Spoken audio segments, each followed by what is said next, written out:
It had been a number of years since I'd been back to Burlington. Can't say I really knew how to feel. Nostalgic? Angry? I didn't even know if my family still lived in Burlington. I hadn't exactly stayed in touch after I'd left home, and they hadn't made a point to reach out. But that was their way, I guess. Burlington's a pretty laid-back city, but Dad had always hated living there. His job paid him too well to seriously consider moving, though. He'd taken it before I was born, and despite the good money, he never once stopped complaining about how much he hated Vermont. He was an old-fashioned Texas boy, made of whiskey, spit, and steel, and he wanted to raise me up just like him.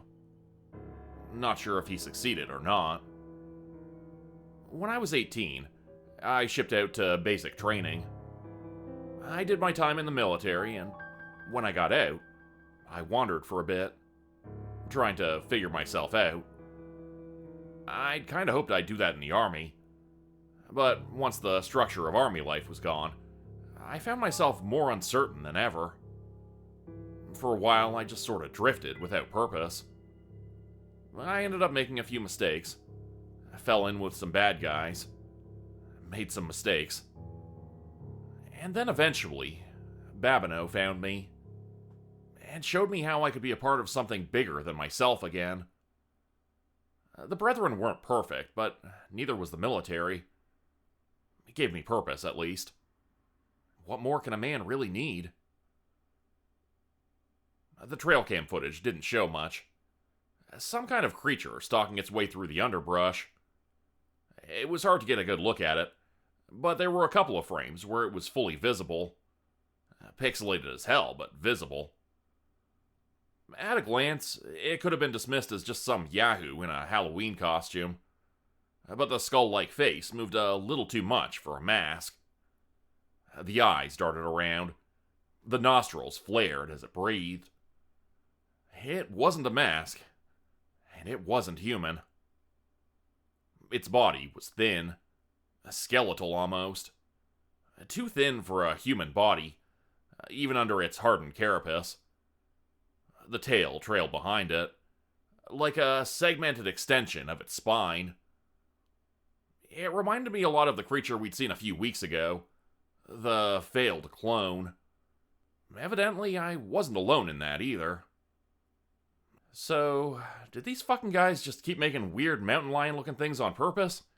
Or was that a fluke? Oak asked. We were sitting around a laptop in a hotel room as we reviewed the footage.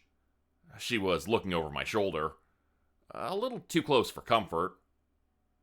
Project Nephilim was focused on utilizing genetic modification for the sake of medical advancements, Lucas said from behind us. He sat in a chair by the window. Intimidating, but still incapable of doing much more than sitting there, looking like a cowboy Emperor Palpatine. Going by the case file, though, some of the team got a little too creative with their genetic experiments. No shit, I said under my breath. How the fuck do you even make something like that? I don't even mean by accident. I mean on purpose. Lucas didn't answer. Instead, he kept talking as if I hadn't spoken at all. Dr. Parsons wants the subject alive, so we'll be using non-lethal rounds only. That hadn't been what I asked, but whatever. Since we're down a man, Dr. Parsons has sent in a replacement to ensure the successful completion of this mission. Someone a little more competent than Duke. God rest his soul. They'll be joining us tomorrow evening. Any idea who? Oak asked hopefully. Some protege of one of the other Grandmasters. A young man by the name of Holiday. Oak nodded. She didn't seem to be familiar with him. Well, hopefully he can actually hold his own, she said. Going by what I've heard, he's one of the best, Lucas replied. We'll be meeting him for a stakeout tomorrow night. Same strategy we used with the last one. We lure it out, we sedate it, we capture it. No mistakes this time. No casualties. Oak nodded. Solid enough plan, she said, before looking over at me as if she wanted my approval. Surprisingly, I did not say, "Aw, but I like casualties," and just gave her a simple nod. After dealing with the Tom Hanks situation, I sort of hoped this one might be easy. After all, this wasn't our first rodeo, right? We met Nathan Holliday at a diner just outside of Burlington, and yeah, this fucking guy. To his credit, he wasn't wearing a Confederate flag like Duke had been, and unfortunately, that is the only compliment I can give this man. He was tall and a little lanky, with long blonde hair tied back into a ponytail. His skin was clear, his features were chiseled, and he was dressed in a loose-fitting white button-down shirt. He looked like he'd just come off the cover of a magazine. His intense blue eyes settled on us when we came in, and there was a smolder to them.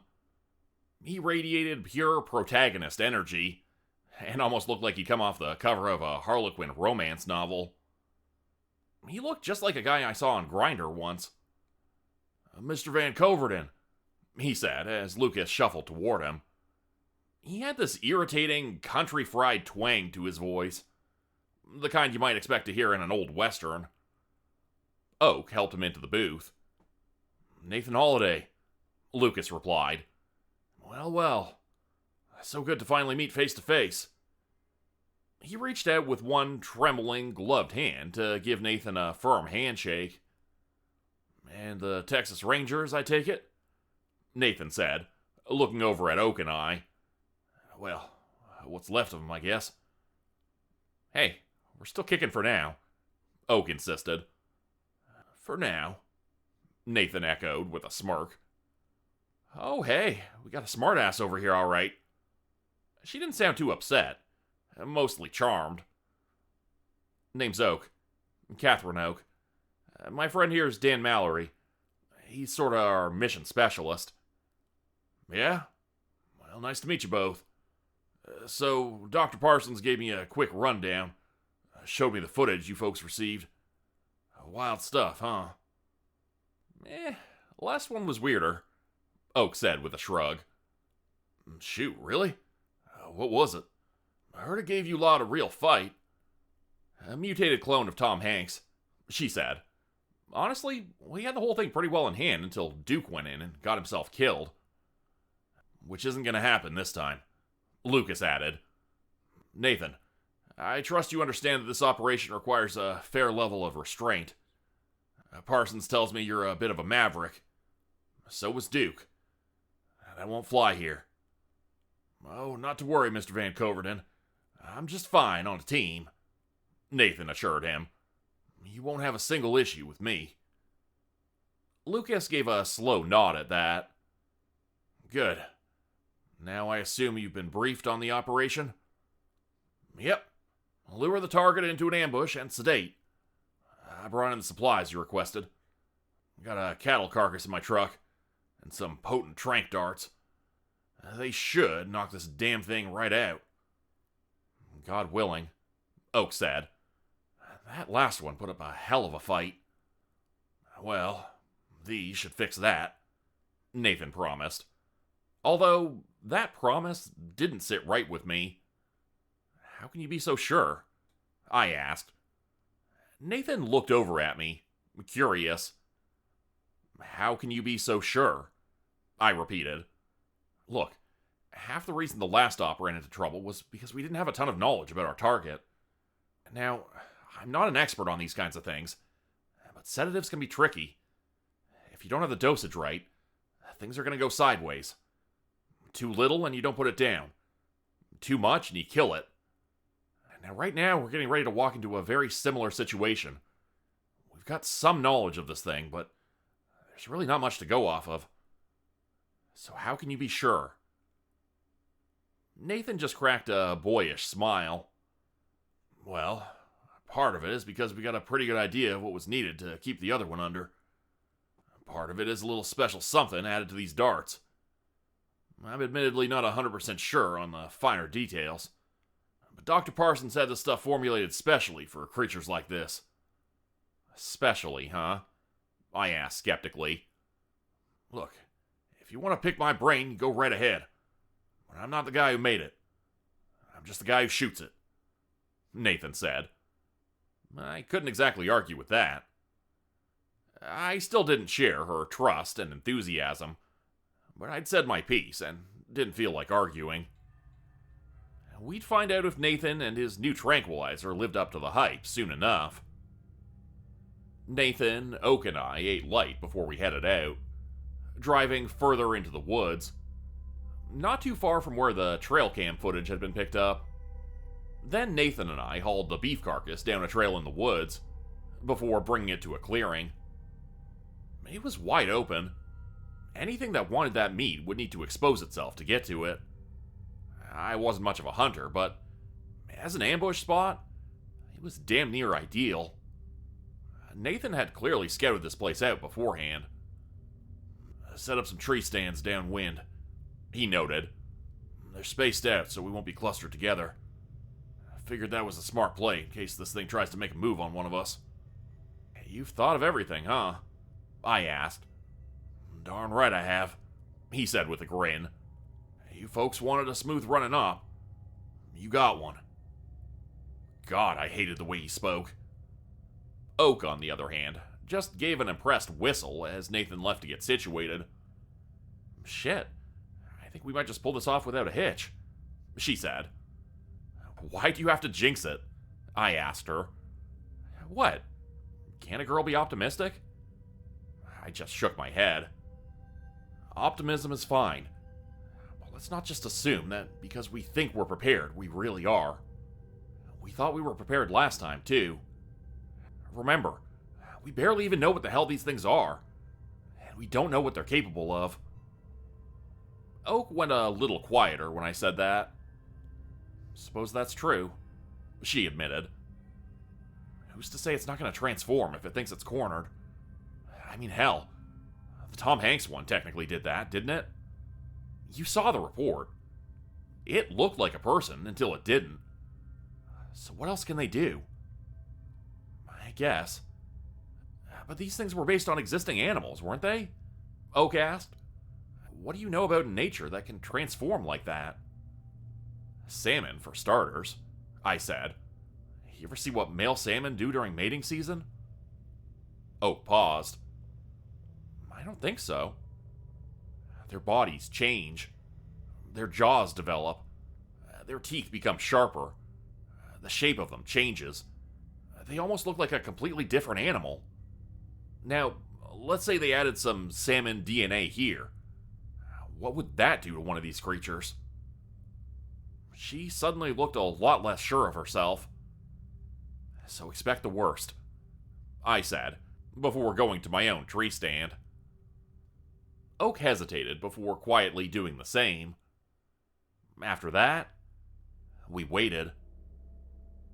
There really isn't any more exciting way to say that. We sat and we waited, and for the next few hours, that's all we did. There were a few predators out in the Vermont wilderness. Black bears, coyotes. We saw a few of them going to investigate the carcass, and we let them feed.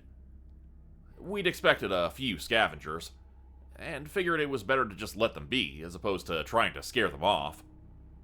Scaring them might scare off our target, too.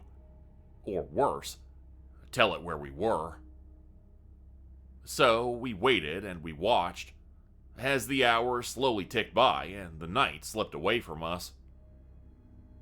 By around 4 a.m., I was dead tired. Oak looked ready to doze off from my vantage point, although Nathan just looked poised and ready to go. Sunrise would be coming soon. Once it was bright out, we'd have to call it a night. Then we'd be back the next day with a fresh carcass to do it all again. Fun, fun, fun. I caught myself yawning. And yet, as I yawned, I tasted something strange in the air. Ozone. That smell hung heavily around me. fresh and metallic as if it was going to rain, albeit stronger than normal, sharper, like something was burning. I looked up. The sky seemed clear. So then, what was that smell? I'd smelled it in Arizona, too, hadn't I? I shifted on my perch, and that's when I saw it. A figure standing in the clearing. I felt a sudden jolt in my chest. They hadn't been there before. For a moment, I thought it might be the target, but no. This looked more like a person, standing just a few feet away from the tree line and looking right at me. I glanced over at Nathan and Oak. Neither of them seemed to be reacting. Hell, Oak seemed like she was asleep, and Nathan was perched as vigilantly as ever. Whoever or whatever was out there, he didn't see them. I raised my rifle to look through the scope. The figure was still just standing there, and I could see them a little clearer through the scope. I was sure I was looking at a woman in a long black overcoat, although her face seemed a little too pale. I couldn't see her eyes, but I could feel her looking at me. Who the hell was this? Why wasn't anyone else reacting to her? She lifted one arm and pointed towards Oak. No, not toward Oak. Her arm was too high. She was pointing at something in the trees above her. Shit. I noticed the movement out of the corner of my eye. Something stalking through the branches above Catherine Oak. I moved quickly, taking aim at it. I could barely see the shape of it in the darkness, but I saw enough here. Oak! I yelled before taking a blind shot. She bolted awake as my dart hit the thing above her. It let out a demonic howl before trying to pounce. But Oak was just fast enough to get out of its way, launching herself out of her tree stand and gracelessly hitting the ground. The creature landed a few feet away from her. God, it was worse than it looked in the trail cam footage. It was skeletally thin, and yet naturally armored with what was either shell or solid bone. Either way, my dart had bounced right off of it. Its segmented tail swished aggressively as it fixed Oak in its beady little eyes and let out a rattling snarl. She hastily raised her rifle to shoot at it, but I knew she wasn't going to make it. Then I heard Nathan's rifle go off. His shot was a lot luckier than mine had been. He caught the creature in its exposed neck, although didn't drop it. I watched as it simply tore the dart free. It glared at him and howled in rage, but it didn't attack. Instead, it took off, vanishing into the woods and, thankfully, leaving Oak unmauled. I leaped down from my tree stand immediately and rushed to her side. "You alright?" I asked, offering a hand to help her up. "Yeah," she panted. "Yeah, I'm good." Nathan jogged over to us. "It's heading west," he noted. "Toward the lake. We can catch it if we..." "You really want to chase something that ambushed us while we were waiting to ambush it?" I snapped at him. Nathan just stared at me. "We've got it on the run," he said. "Yeah, on the run in its territory. In the forest, in the dark, no visibility, and it can climb trees. If you want to go after it, be my guest." Nathan seemed to think for a moment before deciding not to argue. "Well, at least we know we can hurt it," Oak said softly. She took a flashlight off her belt and shone it onto the spot where the thing had landed. There were spots of blood in the grass. Nathan stared at them, before reaching into his pocket for gloves and a vial. "Blood samples," he said when he noticed me looking at him funny. "Thought you needed the creature alive," I asked. "Dr. Parsons does, yes. But in a worst-case scenario, even a small sample can help us analyze the Athena in its blood." "Athena?" I asked, but Nathan didn't reply. "If it's running toward the lake, Odds are it's got a den in the area, he said to himself. Then he paused and looked in the direction the creature ran off in. That could be the old lab. What lab? I snapped. Jesus Christ, can you answer a fucking question? He finally paused and stared blankly at me. You shouldn't take the Lord's name in vain, Dan, he said. Well, you shouldn't just say vague shit and expect me to know what it means. Explain. Nathan sighed.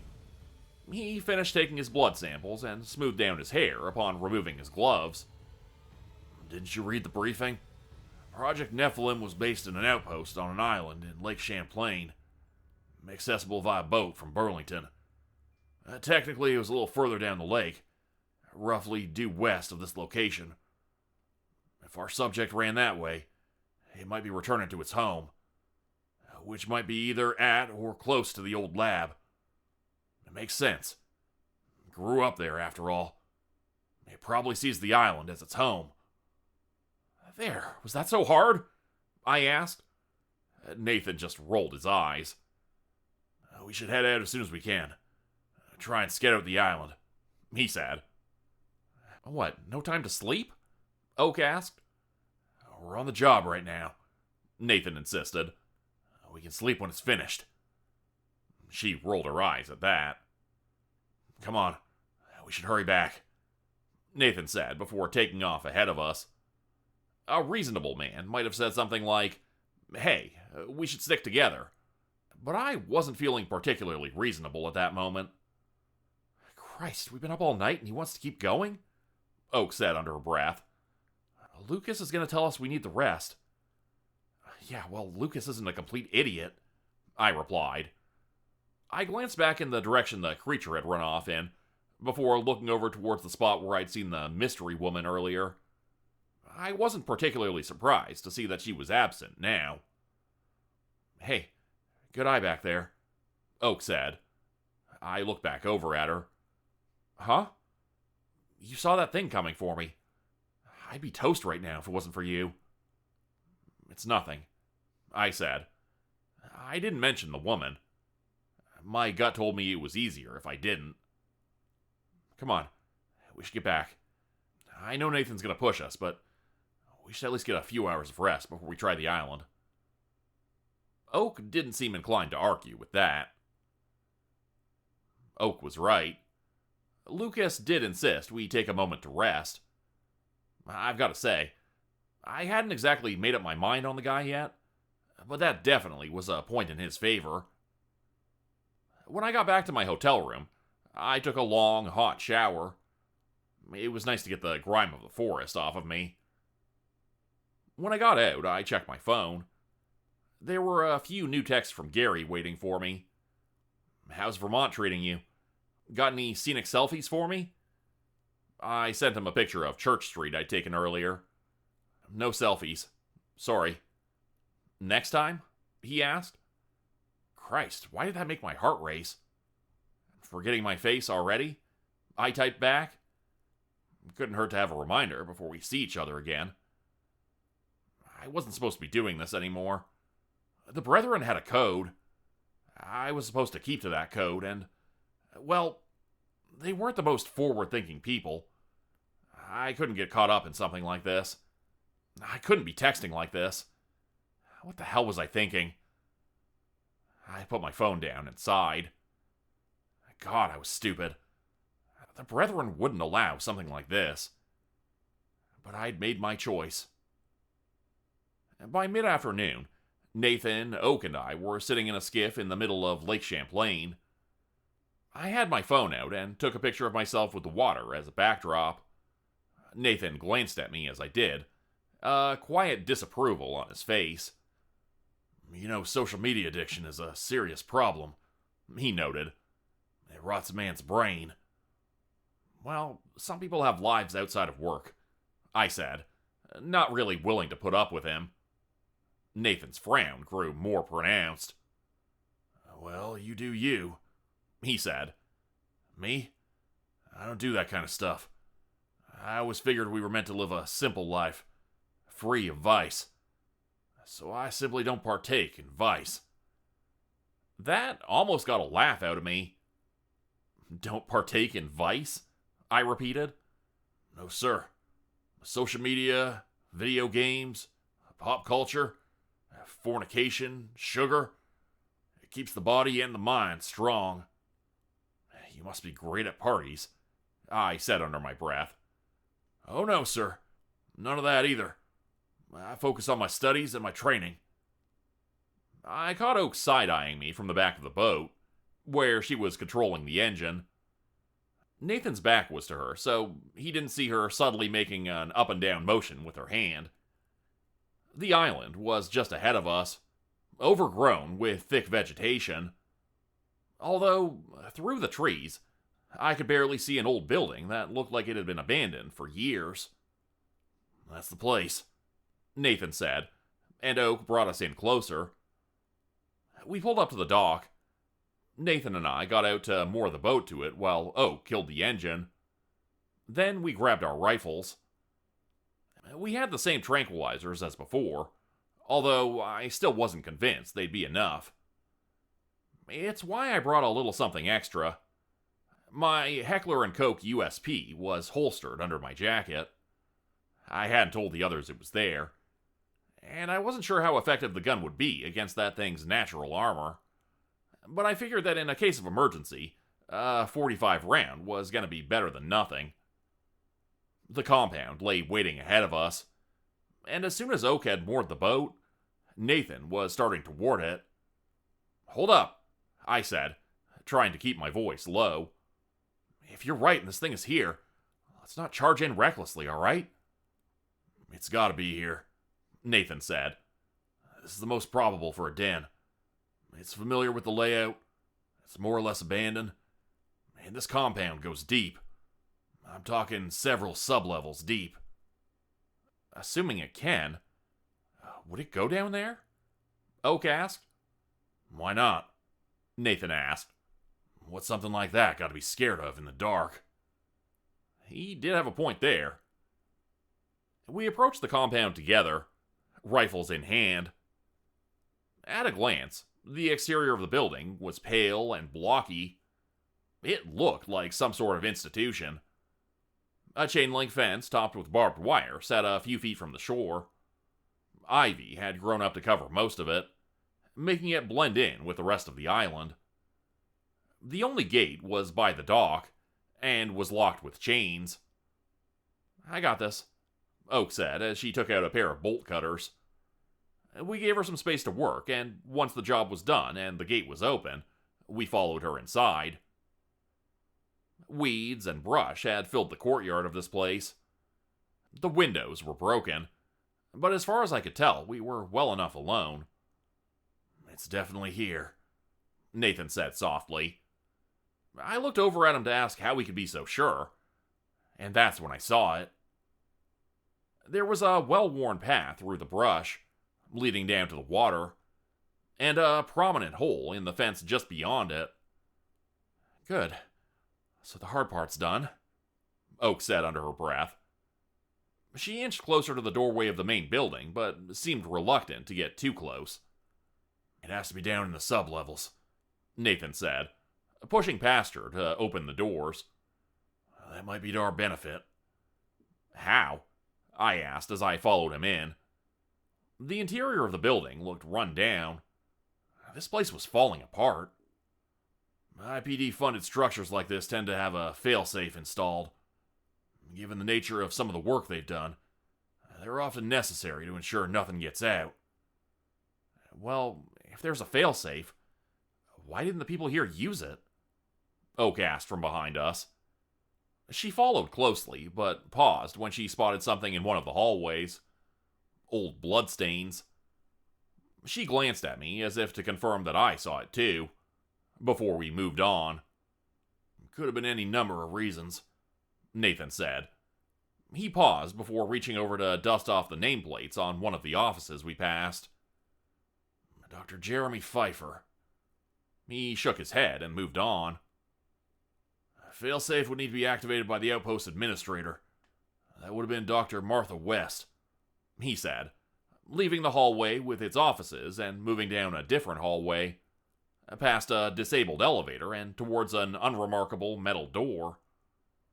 "Here," he said softly before pushing it open. On the other side was a large, rougher-looking concrete room with a massive machine inside of it. Wide pipes snaked out from the machine and into both the walls and the floor. It looked like a pump of some sort. "What is this place?" Oak asked. "Air ventilation," Nathan explained. "Dr. Parsons told me a lot of the IPD facilities have several sealed sublevels. In these instances, they have ventilation systems like this to regulate airflow and provide temperature control. But in an emergency, they also serve as a failsafe that can be triggered. For facilities like this, that we're dealing with unique biological assets, the air can be vented out of the sublevels. Supposedly, it should kill anything down here." "I thought you wanted it alive," Oak asked, as Nathan examined a control panel. I saw him fiddling with some of the dials. A moment later, the ventilation system roared to life. The sound was almost deafening. It roared for a few more moments before quitting down to a more gentle hum. "Key word was supposedly," Nathan said with a grin. Wait, hold on. If they've got the system in place, how come they didn't use it?" Nathan didn't reply, but I think I still got my answer. He took a key out of his pocket and slid it into the side of the console he was fiddling with, opening up a side section. Inside, I could see a switch marked with red caution paint. Oak glanced at me from the corner of her eye. She didn't trust this. I didn't blame her. "I reckon that once our friend realizes what we're doing, he'll use the vents to escape," Nathan said. "If I'm right, he'll be coming out right here. So eyes up, people. He's not going to be happy when he gets here." I gave a half-hearted nod and gripped my rifle tighter. Then I waited for Nathan to hit the switch. The ventilation system roared to life again, although this time it was louder than before. Oak tensed up beside me, and I saw Nathan holding his rifle at the ready. Now, it was just a matter of time. Over the roar of the venting sublevels, it was hard to hear anything coming, and part of me hoped that whatever this thing was, it wasn't able to make it through the vents. I hoped that we were killing it. Somehow, in my gut, I knew we weren't. The roar was constant, and we stood on guard, deafened but watchful. Then came the dull sound of something moving, something in the vents. Nathan had been right. It was coming for us. There was a loud bang as the creature raced through one of the vents around us. It must have been in one of the tubes beneath the main machine. It seemed to pause, probably because said machine contained whatever fans or mechanisms were being used to ventilate the system. My theory was confirmed moments later as the tube distorted. The creature wanted out. "Here it comes," Oak warned, which was very helpful, as otherwise we may not have noticed the screaming, skeletal monster ripping its way out of one of the vents, so it didn't need to walk through a giant fan.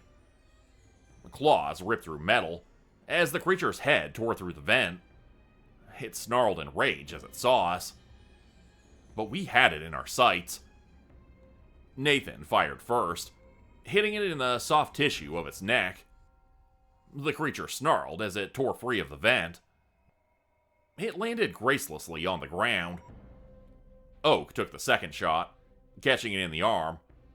It reared up to screech at her, only to take a third shot from me. It swayed unsteadily on its feet. Its tail slashed violently at the air, but it didn't hit anything. It seemed woozy, disoriented. Nathan fired again, and the creature finally fell. He was breathing heavily. It was still awake, but it was fading fast. I caught a knowing smirk on Nathan's lips. "Gotcha," he said softly. "Miss Oak, call in for an extraction. We got him." Oak reluctantly nodded and reached for her phone as the creature slipped into unconsciousness. Within half an hour, a team was there to load the creature up. Nathan oversaw them. I didn't have the energy for this. My job was done. So I took the boat back to the hotel. As I walked down the dock, I noticed Oak coming up behind me. "Room for one more?" she asked. "Yeah, sure thing," I said under my breath. She nodded and got onto the boat as I unmoored it. "Thanks," she said. "I'm still wiped after last night's stakeout. Guess I should be grateful this op ran smoothly." "Yeah," I said again. Oak frowned. "You don't look too happy about that," she said. "I am. It's fine. We did the job. It's done. It's just..." She nodded, glancing back towards the island as we drifted away. "It's him, isn't it?" she asked. "I mean, you see it too, right?" I asked. "Oh yeah, no. Total piece of shit. Guess I can see why Parsons likes him." I almost laughed at that. "Why not just kill these fucking things?" I asked. "They were fine with killing the first one. Why subdue the last two?" "No idea.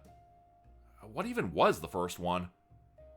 "Some kind of weird, bodiless brain. Basically just ripped people's heads off and took over." "Just a brain?" she asked. "Yep. Closest thing it had to a body were these tendrils of mucus." "Nasty," she said, and thought for a moment. "Might explain it, though. Nathan was pretty interested in this thing's blood. A lone, mucus-covered brain wouldn't have blood, would it?" "It did not," I agreed. "Therefore, it's harder to get a living sample. Plus, sounds like it'd be overall harder to contain. These last two, they're more like wild animals. Easier to study." "Maybe. But I thought I was brought in to kill these things, not capture them. Pretty clear distinction, if you ask me." Oak nodded and glanced back at the island. That was when I noticed something tucked into her jacket pocket. A small notebook. She hadn't had it before. She noticed me staring and seemed to hesitate for a moment. "Just something I found in one of the labs," she said. "I was bringing it in for Lucas. Might be useful." Something told me she was lying, but I didn't call her out on it. "Let me know if it is," I said softly. Oak nodded again before stuffing it deeper into her pocket. Addendum 3. Hard to feel much relief at the newest development. Although I will admit that the fruit of the doomed Nephilim project may be better off contained. I only wish it wasn't in Parsons' hands. There was no value in trying to save it. No point in stopping him from sending his toy to do what ultimately may be for the best. But I take no pleasure in seeing him win. I know he won't kill that creature. Not until he has what he needs. Fortunately, I may be ahead of him here. I've read the original report on the project, the doomed log of Dr. Pfeiffer. It is unfortunate that he created that creature. I won't pretend that I don't understand how blinding hubris is, but I won't shed any tears over his grave. The late Dr. West, though, that was the real tragedy. She seemed bright and full of potential. A shame she met such a horrible end. But at least the best parts of her work won't be lost forever. Parsons isn't the only one with a toy. Become a channel member today for early access, bonus videos, and special emojis only available to members. Check out the description below or click the join button for more info. If you'd like another way to help support the channel, please consider joining my Patreon page at patreon.com/JordanGroupeHorror. As a patron, you'll get access to bonus videos and content. You'll be credited at the end of every video going forward, and if you decide to stay for 3 months, I'll name a character after you, which will be featured in a Hollow's End story. Links to join the Patreon are in the description. Thanks everyone for listening. Please like, subscribe, and comment to help the channel continue to grow. And see you again next time at 4 p.m. Eastern Standard Time. Hope you have a great night.